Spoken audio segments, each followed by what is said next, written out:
Hey nerd family, and welcome back to another video. Today we're just going to talk a little bit about some streaming news, a little bit about each streaming platform that's out there. Some of what I talk about may be some factual information, but most of it's going to just be my opinion. We're going to talk about some things about where I think streaming should go, and hopefully where it lands.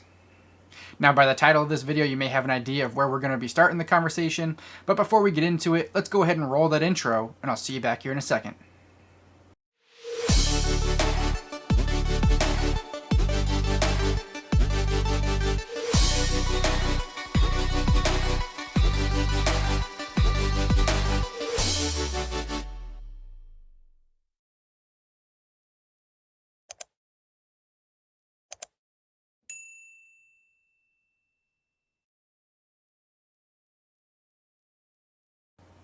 Alright guys, welcome back. As always, I hope everyone out there is staying safe and staying healthy. If you haven't already checked out thenerdcircle.com, make sure to head over there and check it out. If you're not following along on social media, make sure to head over to Facebook, Instagram, and Twitter at Real Nerd Circle so you can go ahead and follow along. I have posted some things over there recently that have not made a video, so if you don't want to miss out, make sure to go ahead and follow. And if you're not already subscribed to this channel, make sure to go ahead and subscribe, ring that bell so you get notified of any new videos to come out. As we're approaching the holidays here, streaming wars are definitely heating up. So let's go ahead and talk about it. Now, as you may have noticed from the title, this first thing's a little bit of old news, but it's still unfolding as we speak, so it's not that old. I just didn't really have enough info to actually make a video about it yet, but with HBO Max having the merger with Discovery, it's still in the works, but a few months ago they did announce what the name's going to be. If you haven't checked out, I did post some information about this over on Facebook, so make sure to go check that out. But they have decided, at least as of now, that they're going to be calling it Warner Brothers Discovery. Now, I don't know yet how I feel about the name. It feels a bit odd to me, but I may just be used to HBO Max and Discovery, so whatever. But at the same point, who cares what it's really called, as long as it comes out to be the powerhouse that they're thinking it's going to be. There's going to be a lot of great content on there because they're going to be mixing and mingling everything from HBO Max and everything from Discovery Plus, putting it together, and boom, we have an amazing streaming service. And from the talks that we're seeing on social media with Twitter and Facebook and everything else, they seem to be making some big moves. So I'm really hoping that that's going to continue to go. I really hope we don't lose anything from the merge there. Hopefully we don't lose any shows or any programming or anything like that during the merge. But time will tell. Now, one thing I do think we might lose is anyone who's subscribed to at&t like myself. Currently you get free HBO Max. I have a feeling that when it's no longer under the full at&t umbrella, that's probably going to disappear, which does suck, but hopefully when next year or so, when they do come out with Warner Brothers Discovery, hopefully there's a lot of promotions we can jump on. You know, it's probably not going to be free, but hopefully there'll be something great. And I don't think they're really going to be able to combine and, you know, get a cheaper price point because, you know, HBO Max is $15, which I think is respectable for what it's got on there, and of course depending on what plan you pick. And Discovery, depending on if you do the ad or ad-free version, is not horribly expensive either, so I really don't think they're going to be able to make it too much cheaper, but if they can kind of round that number out and maybe shave off a buck or two, it can definitely help. And then if they have some great promotions, then obviously that's going to be even better. But time will tell as everything unfolds with that. Again, make sure to follow along on social media, so anything new that comes out, I'll make sure to post it over there. Alright, now, here is where we may get into a little bit of, you know, speculation, a little bit of me just kind of hoping this is where the streaming wars are going to go. Hopefully this is, you know, some of the things I say are going to be what actually happens. We will see here. You know, some of it may be factual, but a lot of it's just going to be some hopes and dreams here, and hopefully it's where we can get to. But speaking of a lot of good content, there hasn't been any concrete information as far as HBO announcing this or anything, but when HBO Max came out, they sort of, in my own words, killed off Cinemax. You know, they took away the Cinemax app. They wanted more people to go over to HBO Max, which I do understand. Obviously, you got a new thing coming out. You want to be able to have all your people go over to that, so I kind of understand that. But it kind of put a damper on Cinemax. Cinemax does have some original series, and some of them are pretty good. They only have 12 of them, but now here's where, like I said, HBO didn't actually announce this, but you can find some of those Cinemax TV series over on HBO.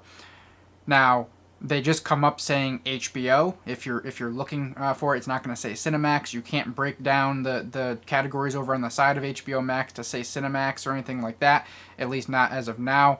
So I don't know if they're going to make some changes in the future, but let me tell you guys exactly what shows you can find over on HBO Max and which ones you can't. You can find Banshee, you can find The Nick, you can find Warrior, Jet, and CB Strike. The series that you cannot find on HBO Max are going to be Outcast, which kind of sucks. I did like that one. Corey, Strike Back, Tales from the Tour Bus, Hunted, Relic, and Trackers. So those are the series that Cinemax currently has and which ones you can find and not find on HBO Max. Why they're not putting all of them there, couldn't tell you. Why they're quietly putting them there and not really telling us what they're doing, couldn't tell you, but hopefully we'll get some more information when this merger actually goes through. If they just pretty much kill off Cinemax, I mean, I think it'd be a better move.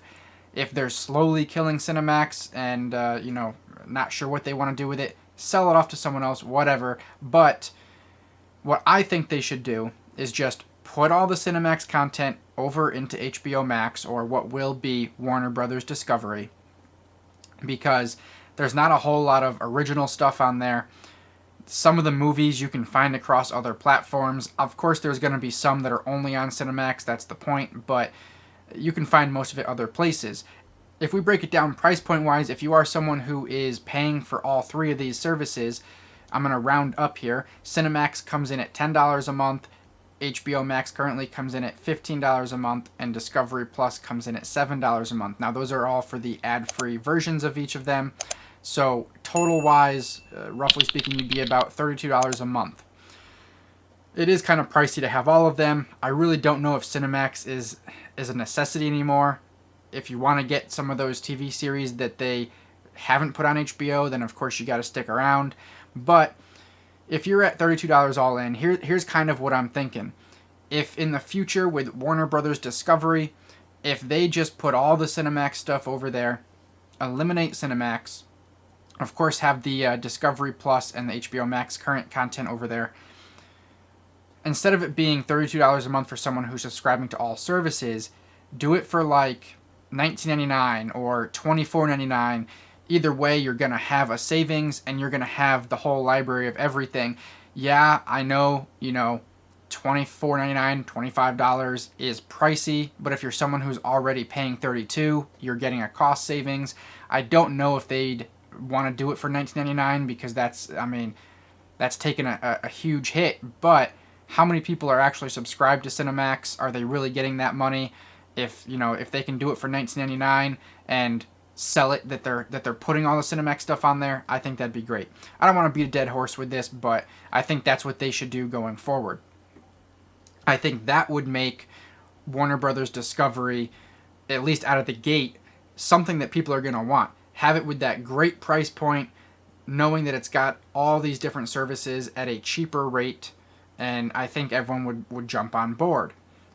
And then, of course, continuing to add more and more content as they go. They have announced that they're going to be spending, almost double the price of what some of the other services like Netflix and stuff are paying to get content each year or paying to produce content. So time will tell how that actually pans out.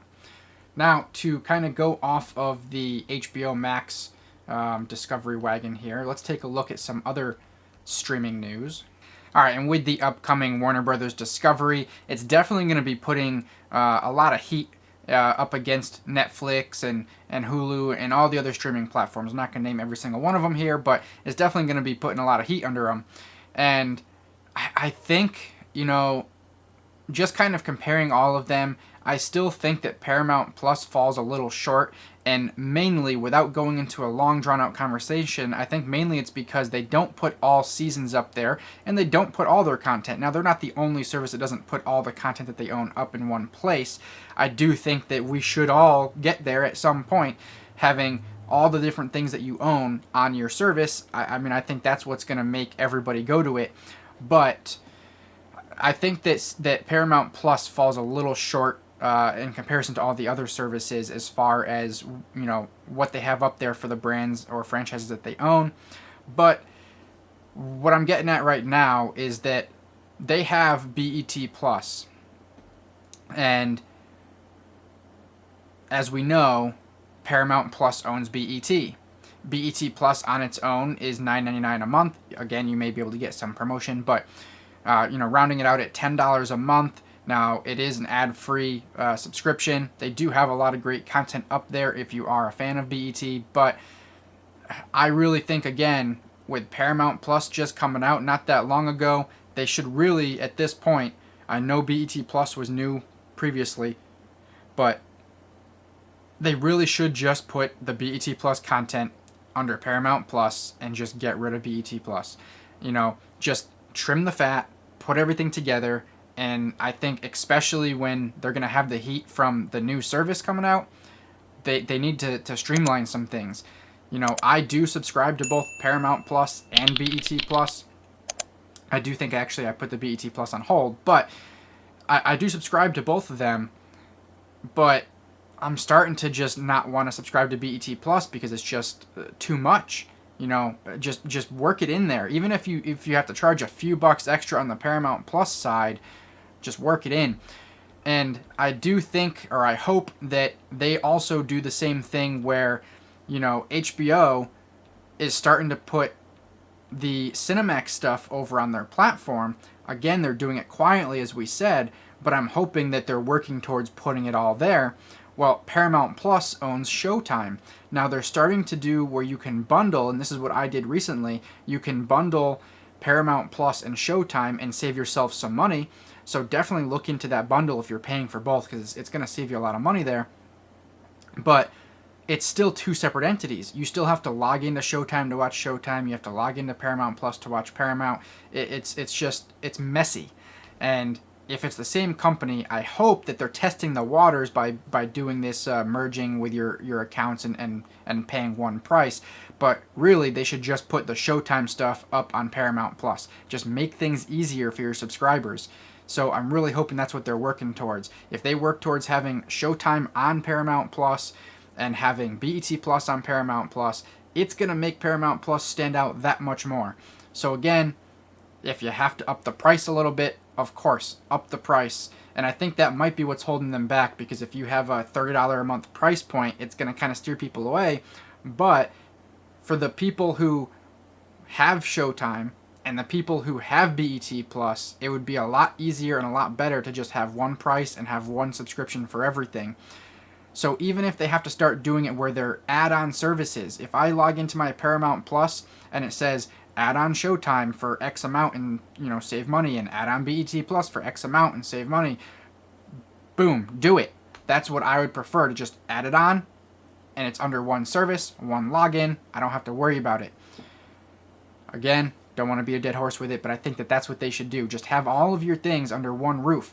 And I'm really hoping that all these subscription services start doing where all the content that they own comes to it. Even Disney Plus does this, where there's some shows that only come to Disney Channel. Now, they may come to Disney Plus later, but I'm looking for new shows and I see it says coming to Disney. I'm like, oh, great, but it's not coming to Disney Plus. Now, I understand they still have to keep some things for cable, but we're all in the streaming world now. Most people are cutting the cord. There's not a whole lot of people out there that are doing cable anymore. So just move away from it. Just start putting everything on your service. I mean, look at the movie industry.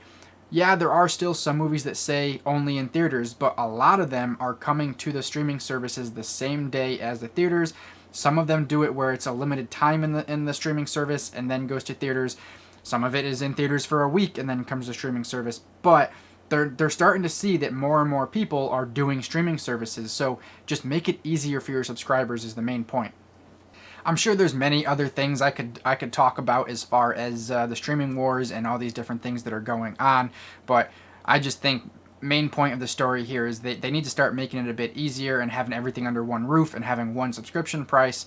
And I think it's going to be a lot better for people if they do that. And I'm hoping that with this merger going on with HBO and Discovery, that it's going to start making other services kind of do that. Alright, and the last thing I got for you guys here today for our streaming discussion, if those of you that are familiar with Epix is owned by MGM, and Amazon has put in to buy MGM. Don't know exactly when that's going to go through, but I am curious. I do subscribe currently to Epix through Prime Channels, so I am wondering if and when the MGM purchase from Amazon does go through, if they're going to have Epix be included with the Prime Video package.